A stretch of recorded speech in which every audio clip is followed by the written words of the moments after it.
नमस्कार। आचार्य रामचंद्र शुक्ल ने भक्ति काल का संवत 1375 से 1700 तक माना है। भक्ति काल का सामान्य परिचय। देश में मुसलमानों का राज्य प्रतिष्ठित हो जाने पर हिंदू जनता के हृदय में गौरव, गर्व और उत्साह के लिए वह अवकाश न रह गया। उसके सामने ही उसके देव मंदिर गिराए जाते थे, देव मूर्तियां तोड़ी जाती थीं और पूज्य पुरुषों का अपमान होता था और वे कुछ भी नहीं कर सकते थे। ऐसी दशा में अपनी वीरता के गीत ना तो वे गा ही सकते थे और ना बिना लज्जित हुए सुन ही सकते थे। आगे चलकर जब मुस्लिम साम्राज्य दूर तक स्थापित हो गया, तब परस्पर लड़ने वाले स्वतंत्र राज्य भी नहीं रह गए। इतने भारी राजनीतिक उलटफेर के पीछे हिंदू जन समुदाय पर बहुत दिनों तक उदासी सी छाई रही। अपने पौरुष से हताश जाति के लिए भगवान की शक्ति और करुणा की ओर ध्यान ले जाने के अतिरिक्त दूसरा मार्ग ही क्या था। यह तो हुई राजनीतिक परिस्थिति। अब धार्मिक स्थिति देखिए। आदिकाल के अंतर्गत यह दिखाया जा चुका है कि किस प्रकार ब्रज यानी सिद्ध, कपालिक आदि देश के पूर्वी भागों में और नामपंथी जोगी पश्चिमी भागों में रमते चले आ रहे थे। इसी बात से इसका अनुमान हो सकता है कि सामान्य जनता की धर्म भावना कितनी दबती जा रही थी। उसका हृदय धर्म से कितनी दूर हटता चला जा रहा था। धर्म का प्रवाह कर्म, ज्ञान और भक्ति, इन तीनों धाराओं में चलता है। इन तीनों के सामंजस्य से धर्म अपनी पूर्ण सजीव दशा में रहता है। किसी एक के भी अभाव से वह विकलांग रहता है। कर्म के बिना वह लूल्हा लंगड़ा, ज्ञान के बिना अंधा और भक्ति के बिना हृदय विहीन क्या निष्प्राण रहता है। ज्ञान के अधिकारी तो सामान्य से बहुत अधिक समूंत और विकसित बुद्धि के कुछ थोड़े से विशिष्ट व्यक्ति ही होते हैं। कर्म और भक्ति ही सारे जन्म समुदाय की संपत्ति होती है। हिंदी साहित्य के आदिकाल में कर्म तो अर्थ शून्य, विधि विधान, तीर्थाटन और पूर्व स्नान इत्यादि के संकुचित घेरे में पहले से बहुत कुछ बध चला आता था। धर्म की भावात्मक अनुभूति या भक्ति, जिसका सूत्रपात महाभारत काल में और विस्तृत प्रवर्तन पुराण काल में हुआ था, कभी कहीं दबती, कभी कहीं उभरती, किसी प्रकार चली भर आ रही थी। अर्थ शून्य, बाहरी विधि विधान, तीर्थाटन, पूर्व स्नान आदि की निसारता का संस्कार फैलने का जो कार्य ब्रज यानी सिद्धों और नामपंथी जोगियों के द्वारा हुआ, उसका उल्लेख हो चुका है। पर उनका उद्देश्य कर्म को उस तंग गड्ढे से निकालकर प्रकृत धर्म के खुले क्षेत्र में लाना ना था, बल्कि एक बारगी किनारे ढकेल देना था। जनता की दृष्टि को आत्म कल्याण और लोक कल्याण के विधायक सच्चे कर्मों की ओर ले जाने के बदले उसे वे कर्म क्षेत्र से ही हटाने में लग गए थे। उसकी वाणी तो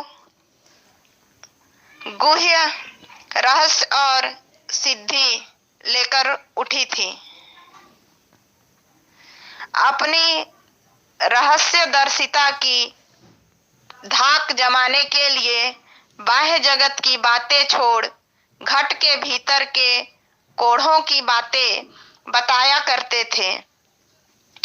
भक्ति, प्रेम आदि हृदय के प्रकृत भावों का अंत साधना में कोई स्थान ना था, क्योंकि इनके द्वारा ईश्वर को प्राप्त करना तो सबके लिए सुलभ कहा जा सकता है। सामान्य अशिक्षित या अर्थ शिक्षित जनता पर इनकी वाणियों का प्रभाव इसके अतिरिक्त और क्या हो सकता था कि वह सच्चे शुभ कर्मों के मार्ग से तथा भगवत भक्ति की स्वाभाविक हृदय पद्धति से हटकर अनेक प्रकार के मंत्र, तंत्र और उपचारों में उलझे और उसका विश्वास अलौकिक सिद्धियों पर जा जमे। इसी दशा की ओर लक्ष्य करके गोस्वामी तुलसीदास ने कहा था, गौरख जगायो जोग, भगति भगायो लोग। सारांश यह है कि जिस समय मुसलमान भारत में आए उस समय सच्चे धर्म भाव का बहुत कुछ ह्रास हो गया था। परिवर्तन के लिए बहुत कड़े धक्कों की आवश्यकता थी। ऊपर जिस अवस्था का दिग्दर्शन हुआ है वह सामान्य जन समुदाय की थी। शास्त्रज्ञ विद्वानों पर सिद्धों और जोगियों की वाणियों का कोई असर न था। वे इधर उधर पड़े अपना कार्य करते जा रहे थे। पंडितों के शास्त्रार्थ भी होते थे। दार्शनिक खंडन मंडन के ग्रंथ भी लिखे जाते थे। विशेष चर्चा वेदांत की थी। ब्रह्म सूत्रों पर, उपनिषदों पर, गीता पर भाष्यों की परंपरा विद्वान मंडली के भीतर चली जा रही थी, जिससे परंपरागत भक्ति मार्ग के सिद्धांत पक्ष की कोई रूपों में नूतन विकास हुआ। कालदर्शी भक्त कवि जनता के हृदय को संभालने और लीन रखने के लिए दबी हुई भक्ति को जगाने लगे। क्रमशः भक्ति का प्रवाह ऐसा विकसित और प्रबल हो गया कि उसकी लपेट में केवल हिंदू जनता ही नहीं, देश में बसने वाले सहृदय मुसलमानों में से भी ना जाने कितने आ गए। प्रेम स्वरूप ईश्वर को सामने लाकर भक्त कवियों ने हिंदुओं और मुसलमानों दोनों को मनुष्य के सामान्य रूप में दिखाया और भेदभाव के दृश्यों को हटाकर पीछे कर दिया। भक्ति का जो सोता दक्षिण की ओर से धीरे धीरे उत्तर भारत की ओर पहले से ही आ रहा था, उसे राजनीतिक परिवर्तन के कारण शून्य पड़ते हुए जनता के हृदय क्षेत्र में फैलने के लिए पूरा स्थान मिला। रामानुजाचार्य ने शास्त्रीय पद्धति से जिस सगुण भक्ति का निरूपण किया था, उसकी ओर जनता आकर्षित होती चली आ रही थी। गुजरात में स्वामी माधवाचार्य जी ने अपना द्वैतवादी वैष्णव संप्रदाय चलाया, जिसकी ओर बहुत से लोग झुके। देश के पूर्वी भाग में जयदेव जी के कृष्ण प्रेम संगीत की गूंज चली आ रही थी। जिसके सुर में मिथिला के कोकिल ने अपना सुर मिलाया। उत्तर या मध्य भारत में एक ओर तो ईसा की 15वीं शताब्दी में रामानुजाचार्य की शिष्य परंपरा में रामानंद जी हुए, जिन्होंने विष्णु के अवतार राम की उपासना पर जोर दिया और एक बड़ा भारी संप्रदाय खड़ा किया। दूसरी ओर वल्लभाचार्य जी ने प्रेम मूर्ति श्री कृष्ण को लेकर जनता को रसमग्न किया। इस प्रकार रामोपासक और कृष्णोपासक भक्तों की परंपराएं चली, जिसमें आगे चलकर हिंदी काव्य को प्रौढ़ता पर पहुंचाने वाले जगमगाते रत्नों का विकास हुआ। इन भक्तों ने ब्रह्म के सत्य और आनंद स्वरूप का साक्षात्कार राम और कृष्ण रूप में इस बाह्य जगत के व्यक्त क्षेत्र में किया। एक ओर तो प्राचीन सगुणोपासना का यह काव्य क्षेत्र तैयार हुआ, दूसरी ओर मुसलमानों के बस जाने से देश में जो नई परिस्थिति उत्पन्न हुई, उसकी दृष्टि से हिंदू मुसलमान दोनों के लिए एक सामान्य भक्ति मार्ग का विकास भी होने लगा। उसके विकास के लिए किस प्रकार वीर गाथा काल में ही सिद्धों और नाथपंथी योगियों के द्वारा मार्ग निकाला जा चुका था, यह दिखाया जा चुका है। ब्रजयान के अनुयायी अधिकतर नीची जाति के थे, अतः जाति पाति की व्यवस्था से उनका असंतोष स्वाभाविक था। नाथ संप्रदाय में भी शास्त्रज्ञ विद्वान नहीं आते थे। इस संप्रदाय के कनफट रमते योगी घर के भीतर के चक्रों, सहस्त्र दल, कमल, इला, पिंगला, नाड़ियों इत्यादि की ओर संकेत करने वाली रहस्यमयी वाणियां सुनाकर और करामात दिखाकर अपनी सिधाई की धाक सामान्य जनता पर जमाए हुए थे। वे लोगों को ऐसी बातें सुनाते आ रहे थे कि वेद शास्त्र पढ़ने से क्या होता है, बाहरी पूजा अर्चना की विधियां व्यर्थ है, ईश्वर तो प्रत्येक के घट के भीतर है, अंतर्मुख साधनाओं से ही वह प्राप्त हो सकता है।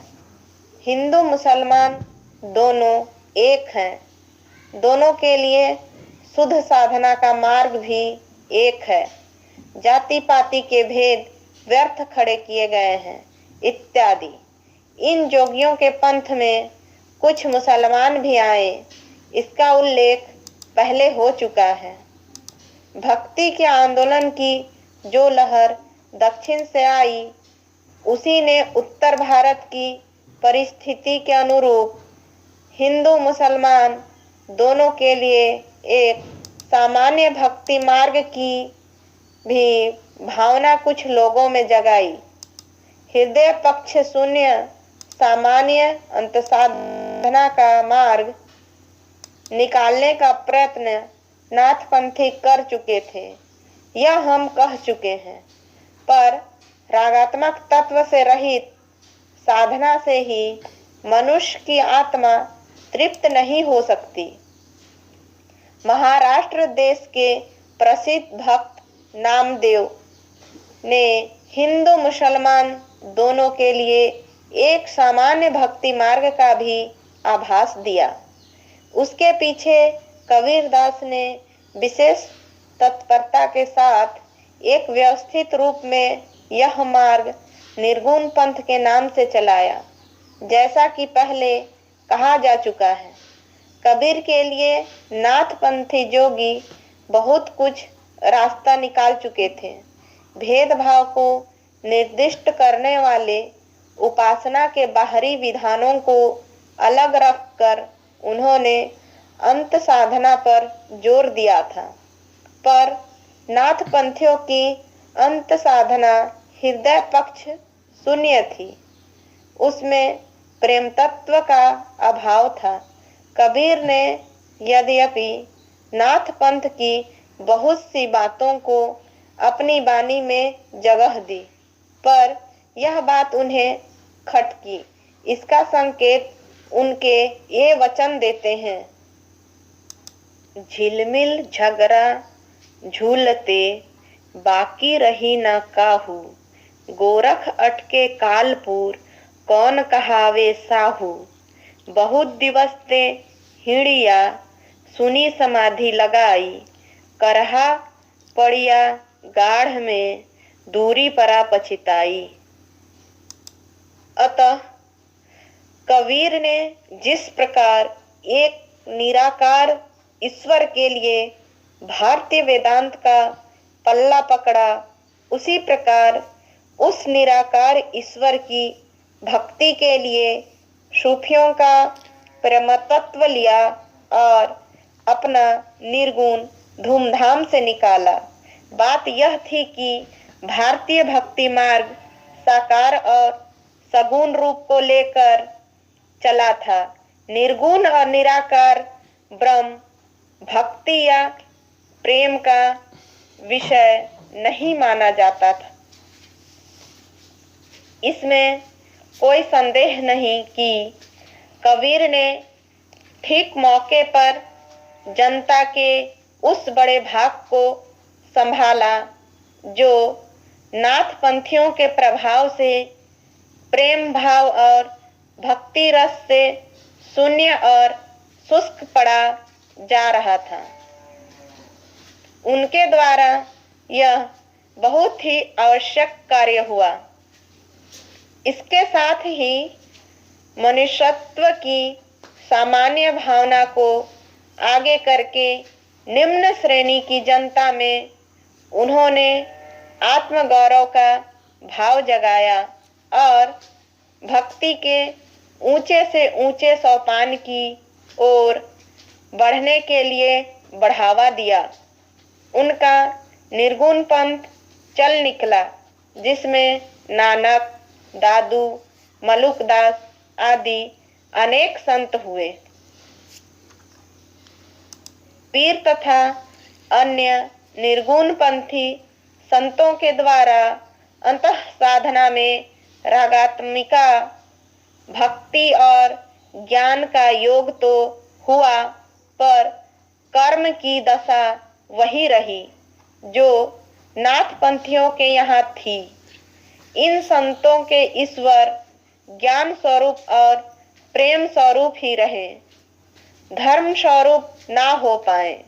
ईश्वर के धर्म स्वरूप को लेकर, उस स्वरूप को लेकर जिसकी रमणीय अभिव्यक्ति लोक की रक्षा और रंजन में होती है, प्राचीन वैष्णव भक्ति मार्ग की राम भक्ति शाखा उठी। कृष्ण भक्ति शाखा केवल प्रेम स्वरूप ही लेकर नई उमंग से फैली। यहाँ पर एक बात की ओर ध्यान दिला देना आवश्यक प्रतीत होता है। साधना के जो 3 अवयव कर्म, ज्ञान और भक्ति कहे गए हैं, वे सब काल पाकर दोषग्रस्त हो सकते हैं। कर्म अर्थ शून्य विधि विधानों से निकम्मा हो सकता है। ज्ञान रहस्य और गुह्य की भावना से पाखंडपूर्ण हो सकता है और भक्ति इंद्रियोपभोग की वासना से कुलिसित हो सकती है। भक्ति की निष्पत्ति श्रद्धा और प्रेम के योग से होती है। जहाँ श्रद्धा या पूज्य बुद्धि का अवयव, जिसका लगाव धर्म से होता है, छोड़कर केवल प्रेम लक्षणा भक्ति ली जाएगी। वहाँ वह अवश्य विलासिता से ग्रस्त हो जाएगी। इस दृष्टि से यदि हम देखें तो कबीर का ज्ञान पक्ष तो रहस्य और गुह्य की भावना से विकृत मिलेगा, पर सूफियों से जो प्रेम तत्व उन्होंने लिया वह सूफियों के यहाँ चाहे काम वासनाग्रस्त हुआ हो, पर निर्गुण पंथ में अविकृत रहा। यह निसंदेह प्रशंसा की बात है। वैष्णवों की कृष्ण भक्ति शाखा ने केवल प्रेम लक्षणा भक्ति ली।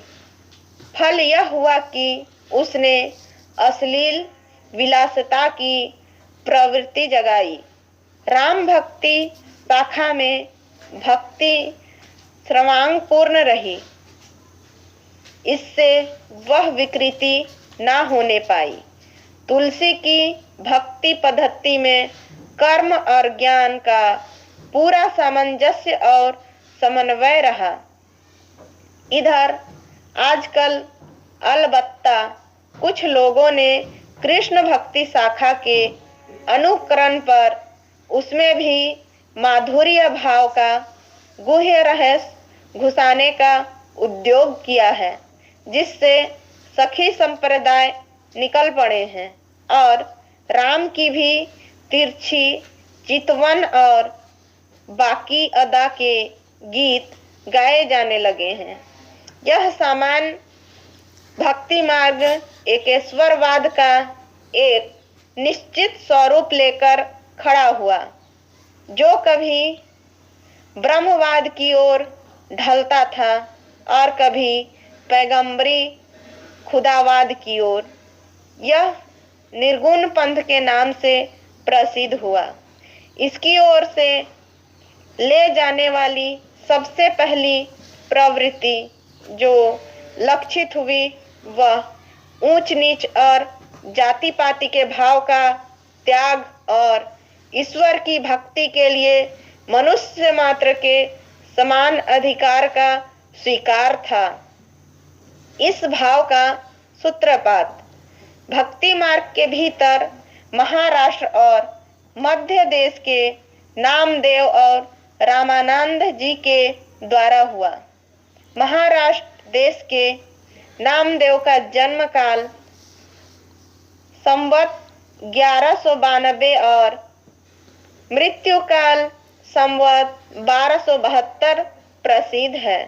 ये दक्षिण के नरुसी बमनी के दर्जी थे। पीछे पंढरपुर के विठोबा के मंदिर में भगवत भजन करते हुए अपना दिन बिताते थे।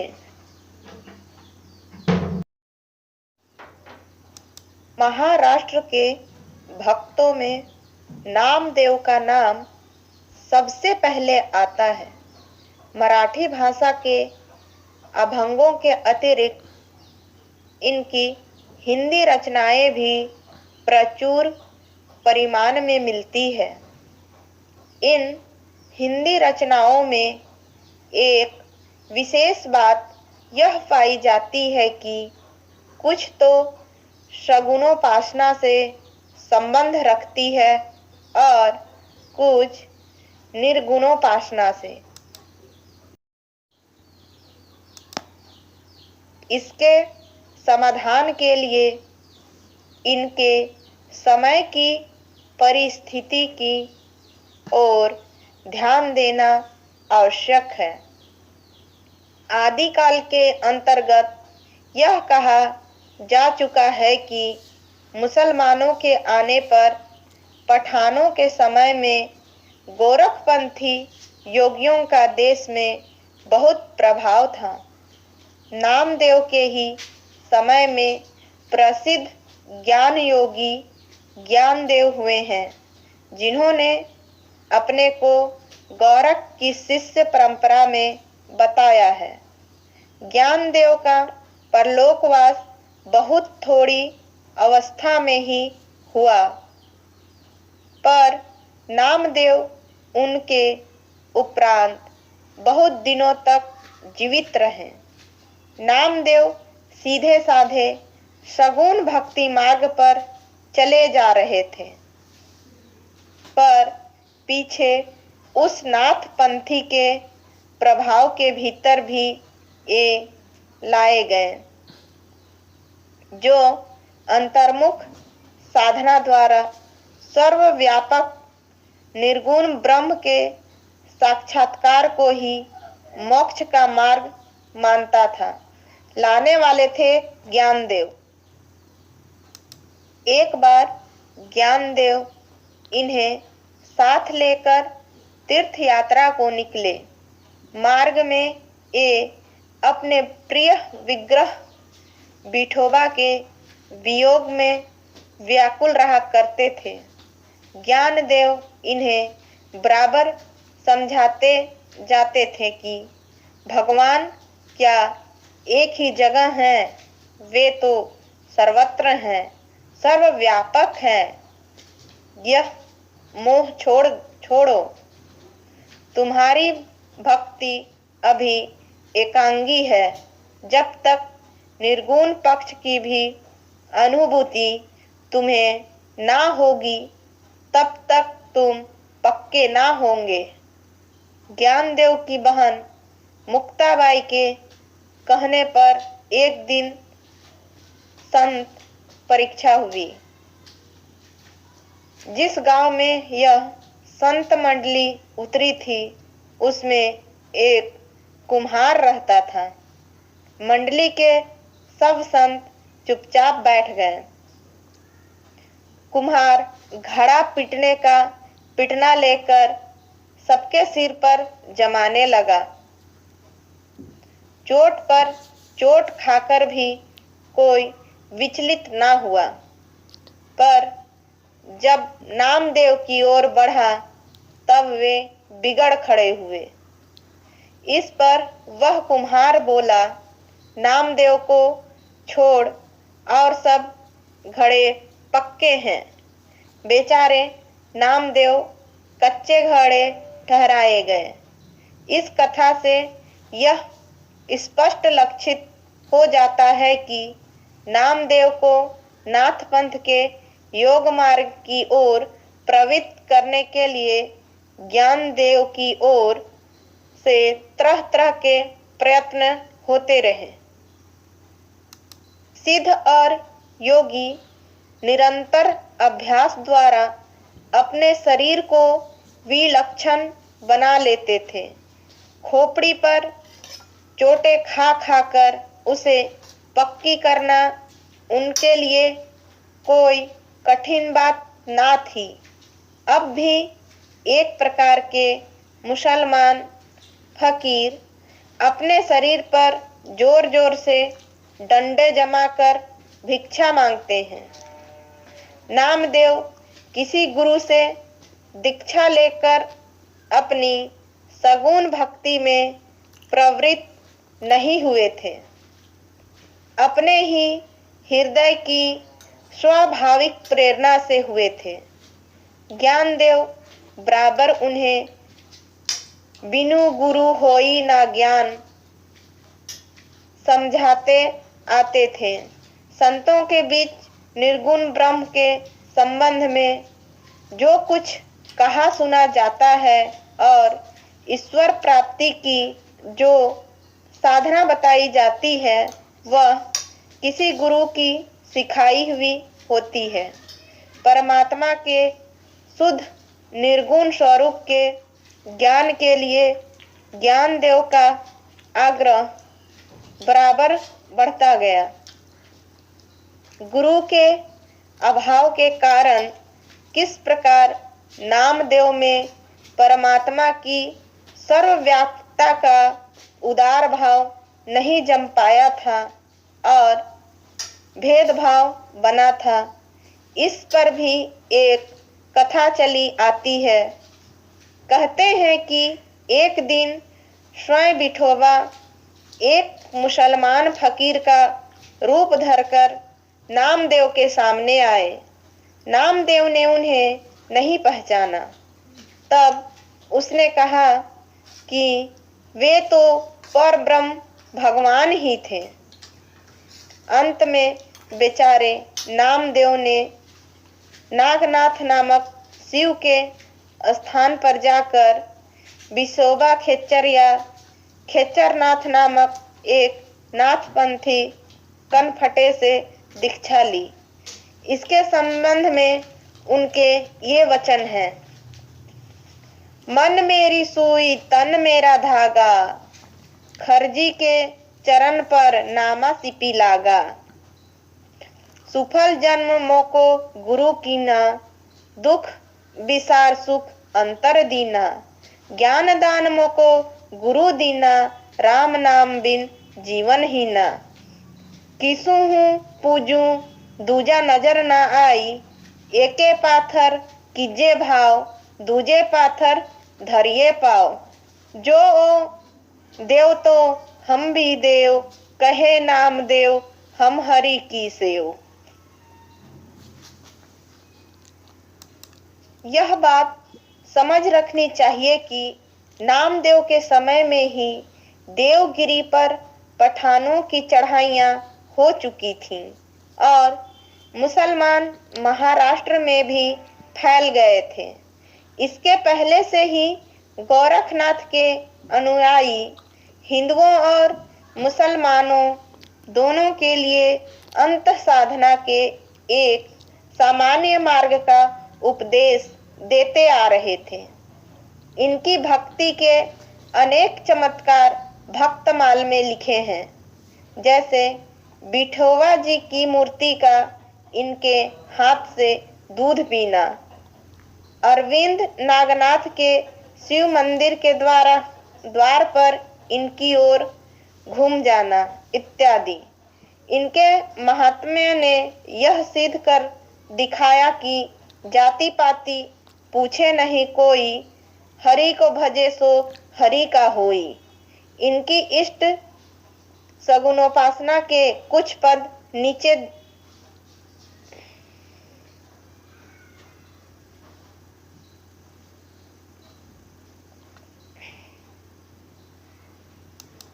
दिए जाते हैं, जिनमें सबरी, केवट आदि की सुगति तथा भगवान की अवतार लीला का कीर्तन बड़े प्रेम भाव से किया गया है। और इसको दियो अभय पद, राज विभीषण अधिक करियो। नवनिधि ठाकुर दई सुदामही, ध्रुव जो अटल अजहू न टरियो।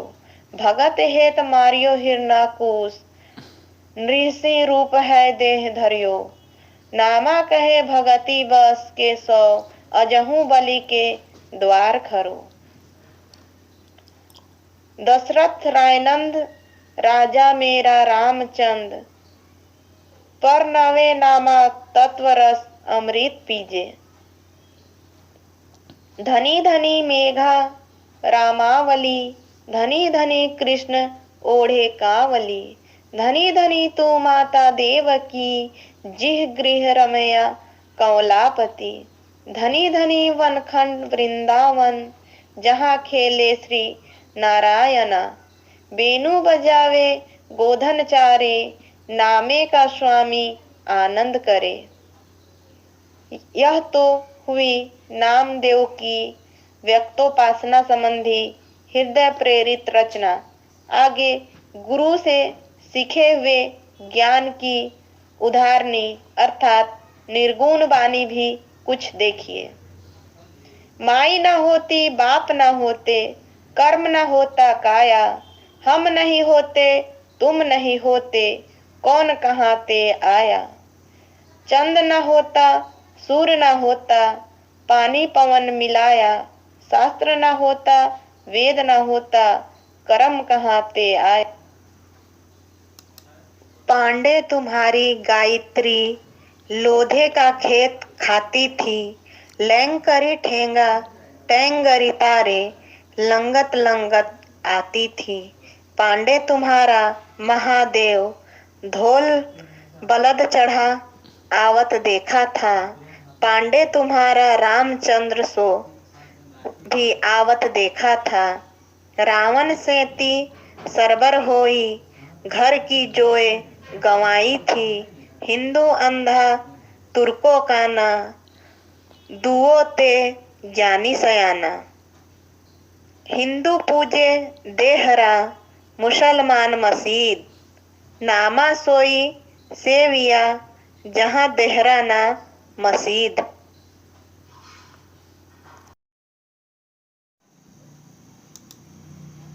सगुनोपासक भक्त भगवान के सगुण और निर्गुण दोनों रूप मानता है, पर भक्ति के लिए सगुण रूप ही स्वीकार करता है। निर्गुण रूप ज्ञान मार्गियों के लिए छोड़ देता है। सब सगुण मार्गी भक्त भगवान के व्यक्त रूप के साथ साथ उनके अव्यक्त और निर्विशेष रूप का भी निर्देश करते आए हैं, जो बोधगम्य नहीं। वे अव्यक्त की ओर संकेत भर करते हैं, उसके विवरण में प्रवृत्त नहीं होते। नामदेव क्यों प्रवृत्त हुए, यह ऊपर दिखाया जा चुका है। जबकि उन्होंने एक गुरु से ज्ञानोपदेश लिया, तब शिष्य धर्मानुसार उसकी उधरनी आवश्यक हुई। नामदेव की रचनाओं में यह बात साफ दिखाई पड़ती है कि सगुण भक्ति पदों की भाषा तो ब्रज या परंपरागत काव्य भाषा है, पर निर्गुण वाणी की भाषा नाथ पंथियों द्वारा गृहीत खड़ी बोली या साधुकड़ी भाषा है। नामदेव की रचना के आधार पर यह कहा जा सकता है कि निर्गुण पंथ के लिए मार्ग निकालने वाले नाथ पंथ के योगी और भक्त नामदेव थे। जहाँ तक पता चलता है, निर्गुण मार्ग के निर्दिष्ट प्रवर्तक कबीरदास ही थे, जिन्होंने एक ओर तो स्वामी रामानंद जी के शिष्य होकर भारतीय अद्वैतवाद की कुछ स्थूल बातें ग्रहण की और दूसरी ओर योगियों और सूफी फकीरों के संस्कार प्राप्त किए। वैष्णवों से उन्होंने अहिंसावाद और प्राप्तिवाद लिए। इसी से उनके तथा निर्गुणवाद वाले दूसरे संतों के वचनों में कहीं भारतीय अद्वैतवाद की झलक मिलती है, तो कहीं योगियों के नाड़ी चक्र की, कहीं सूफियों के प्रेम तत्व की, कहीं पैगंबरी कट्टर खुदावाद की और कहीं अहिंसावाद की। अतः तात्विकता से ना तो हम इन्हें पूरे अद्वैतवादी कह सकते हैं और ना एकेश्वरवादी। दोनों का मिला जुला भाव इनकी वाणी में मिलता है।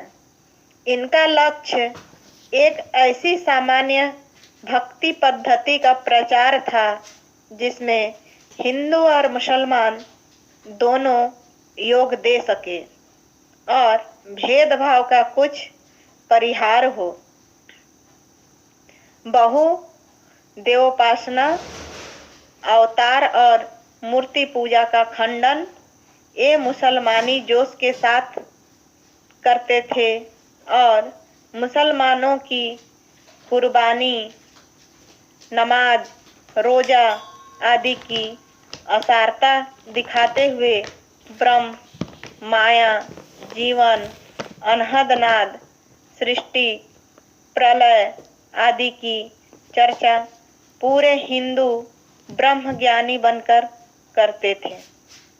सारांश यह कि ईश्वर पूजा की उन भिन्न भिन्न बाह्य विधियों पर से ध्यान हटाकर जिनके कारण धर्म में भेदभाव फैला हुआ था, ये शुद्ध ईश्वर और प्रेम और सात्विक जीवन का प्रचार करना चाहते थे। इस प्रकार देश में सगुण और निर्गुण के नाम से भक्ति काव्य की दो धाराएं विक्रम की 15वीं शताब्दी के अंतिम भाग से लेकर 17वीं शताब्दी के अंत तक समानांतर चलती रहीं। भक्ति के उत्थान काल के भीतर हिंदी भाषा की कुछ विस्तृत रचना पहले पहले कबीर की मिलती है। अतः पहले निर्गुण मंत्र के संतों का उल्लेख उचित ठहरता है। यह निर्गुण धारा दो शाखाओं में विभक्त हुई, एक तो ज्ञान श्रयी शाखा और दूसरी शुद्ध प्रेम मार्गी शाखा।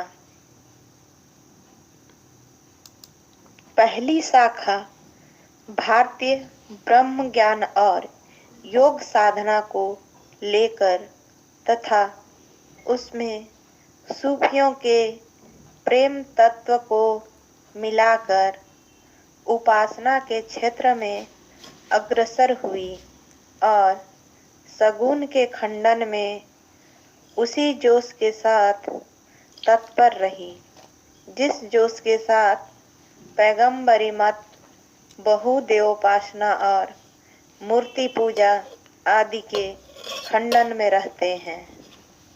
इस शाखा की रचनाएं साहित्य नहीं है, फुटकल दोहों या पदों के रूप में है, जिनकी भाषा और शैली अधिकतर अव्यवस्थित और उटपटांग है। कबीर आदि दो एक प्रतिभा संपन्न संतों को छोड़कर औरों में ज्ञान मार्ग की सुनी सुनाई बातों का पृष्ठपेषण तथा हठ योग की बातों के कुछ रूपक भद्दी तुकबंदियों में है। भक्ति रस में मग्न करने वाली सरसता भी बहुत कम पाई जाती है। बात यह है कि इस पंथ का प्रभाव शिष्ट और शिक्षित जनता पर नहीं पड़ा, क्योंकि उसके लिए ना तो इस पंथ में कोई नई बात थी, ना नया आकर्षण। संस्कृत बुद्धि, संस्कृत हृदय और संस्कृत वाणी का वह विकास इस शाखा में नहीं पाया जाता जो शिक्षित समाज को अपनी ओर आकर्षित करता, पर अशिक्षित और निम्न की जनता पर इन संत महात्माओं का बड़ा भारी उपकार है। उच्च विषयों का कुछ आभास देकर, आचरण की शुद्धता पर जोर देकर, आडंबरों का तिरस्कार करके, आत्मगौरव का भाव उत्पन्न करके इन्होंने इसे ऊपर उठाने का स्तुत्य प्रयत्न किया। पाश्चात्यों ने इन्हें जो धर्म सुधारक की उपाधि दी है, वह इसी बात को ध्यान में रखकर दूसरी शाखा शुद्ध प्रेम मार्गी सूफी कवियों की है, जिनकी प्रेम गाथाएं वास्तव में साहित्य कोटि के भीतर आती है। इस शाखा के सब कवियों ने कल्पित कहानियों के द्वारा प्रेम मार्ग का महत्व दिखाया है। इन साधक कवियों ने लौकिक प्रेम के बहाने उस प्रेमत्व का आभास दिया है जो प्रियतम ईश्वर से मिलने वाला है। इन प्रेम कहानियों का विषय तो वही साधारण होता है, अर्थात किसी राजकुमार का किसी राजकुमारी के अलौकिक सौंदर्य की बात सुनकर उसके प्रेम में पागल होना और घर बार छोड़कर निकल पड़ना तथा अनेक कष्ट और आपत्तियां झेलकर अंत में उस राजकुमारी को प्राप्त करना। पर प्रेम की पीर की जो व्यंजना होती है वह ऐसी विश्वव्यापक रूप में होती है कि वह प्रेम इस लोक से परे दिखाई पड़ता है। हमारा अनुमान है कि सूफी कवियों ने जो कहानियाँ ली है वे सब हिंदुओं के घर में बहुत दिनों से चली आती कहानियाँ हैं, जिनमें आवश्यकता अनुसार उन्होंने हेरफेर किया है। कहानियों का मार्मिक आधार हिंदू है। मनुष्य के साथ पशु पक्षी और पेड़ पौधों को भी सहानुभूति सूत्र में बद्ध दिखाकर एक अखंड जीवन समिष्ट का आभास देना हिंदू प्रेम कहानियों की विशेषता है। मनुष्य के घोर दुख पर वन के वृक्ष भी रोते हैं, पक्षी भी संदेशे पहुंचाते हैं। यह बात इन कहानियों में मिलती है।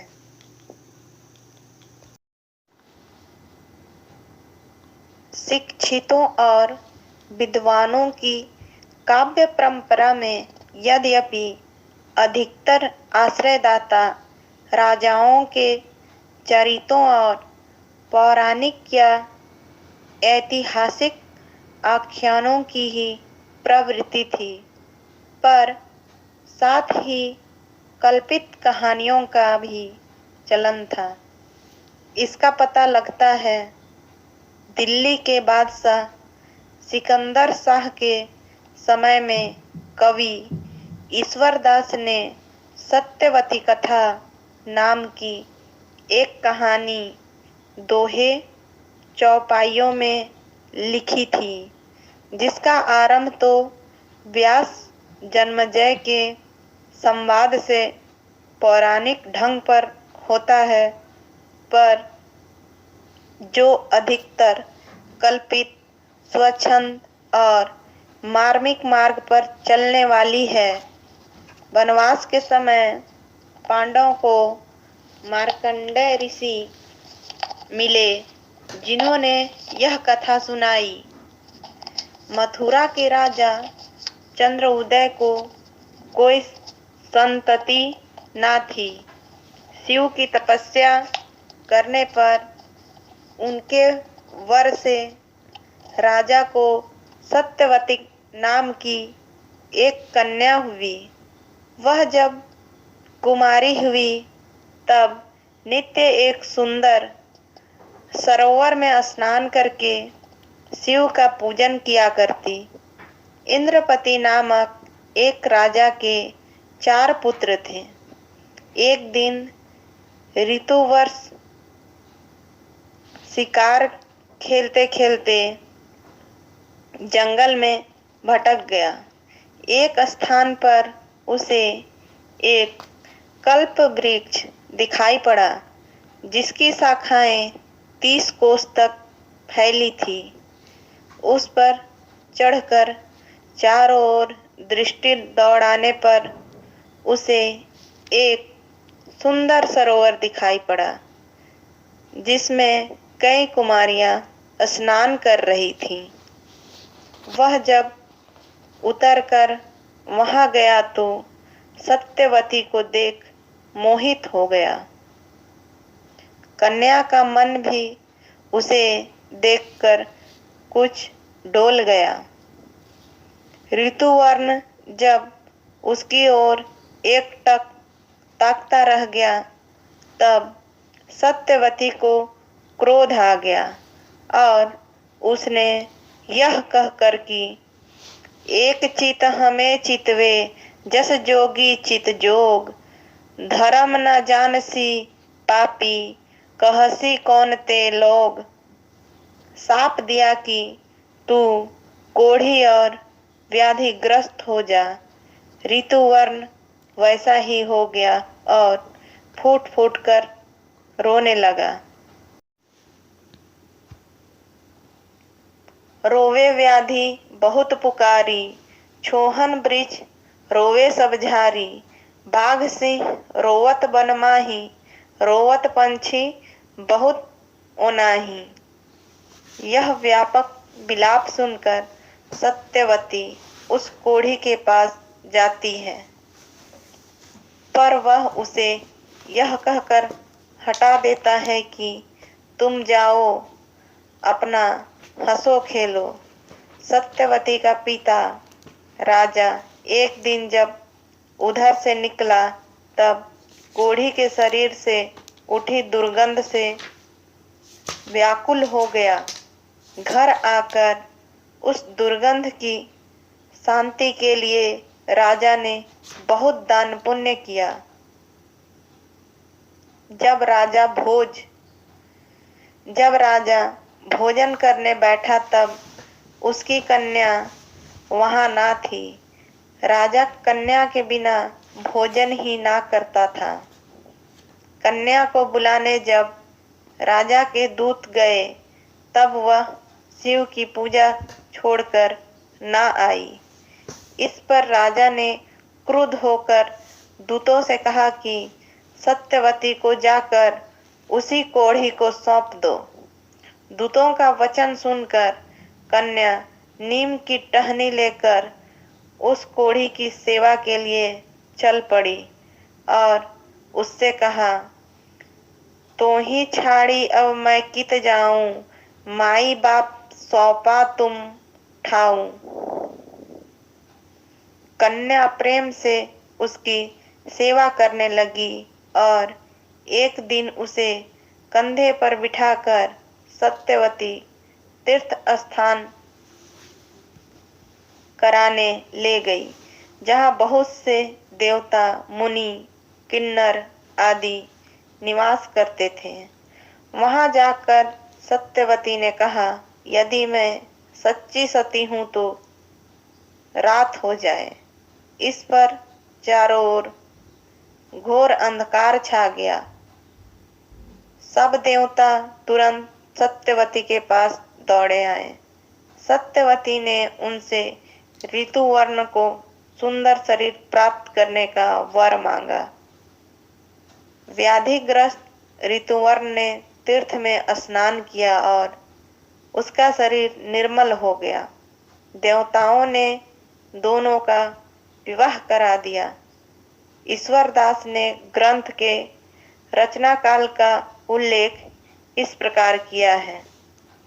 भादो मास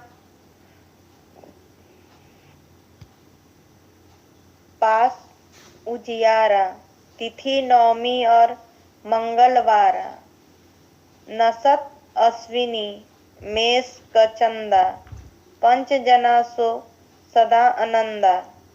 जोगी निपुर दिल्ली बड़थाना, शाह सिकंदर बड़ सुल्ताना।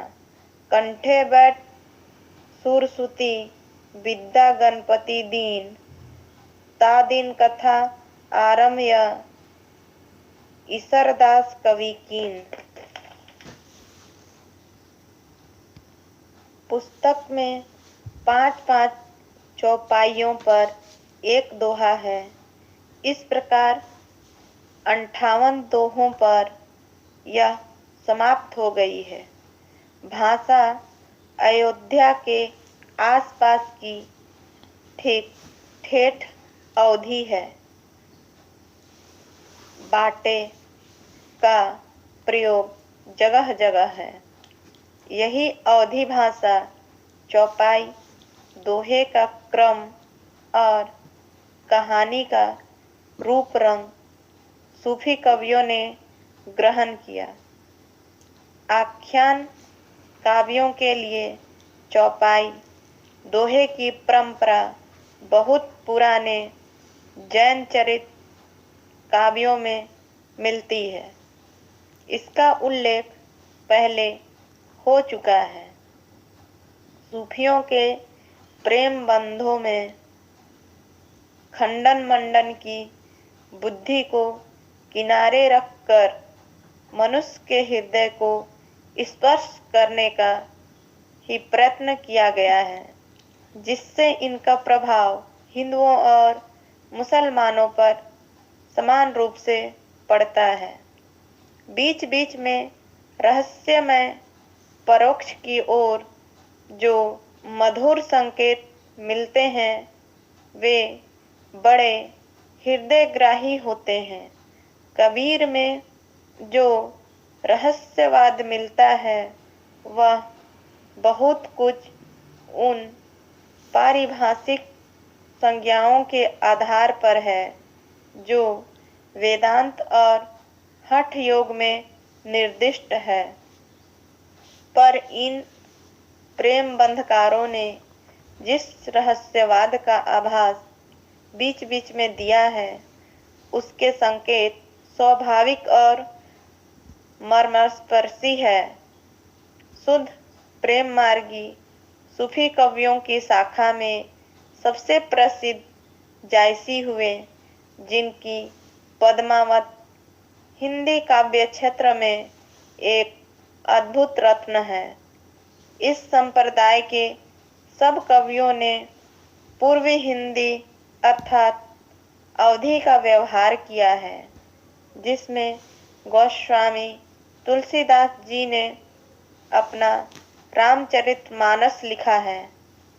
अपना भावात्मक रहस्यवाद लेकर सूफी जब भारत आए तब यहाँ उन्हें केवल साधनात्मक रहस्यवाद योगियों, रसायनियों और तांत्रिकों में मिला।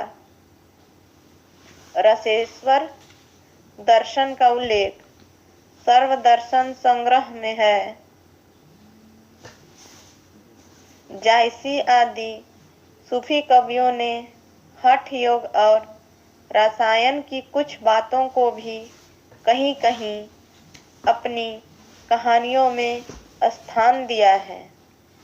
जैसा ऊपर कहा जा चुका है, भक्ति के उत्थान काल के भीतर हिंदी भाषा में कुछ विस्तृत रचना पहले कबीर की ही मिलती है।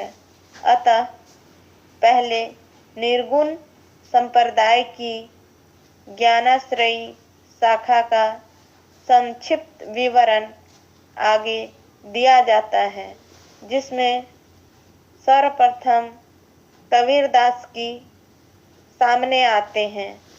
धन्यवाद।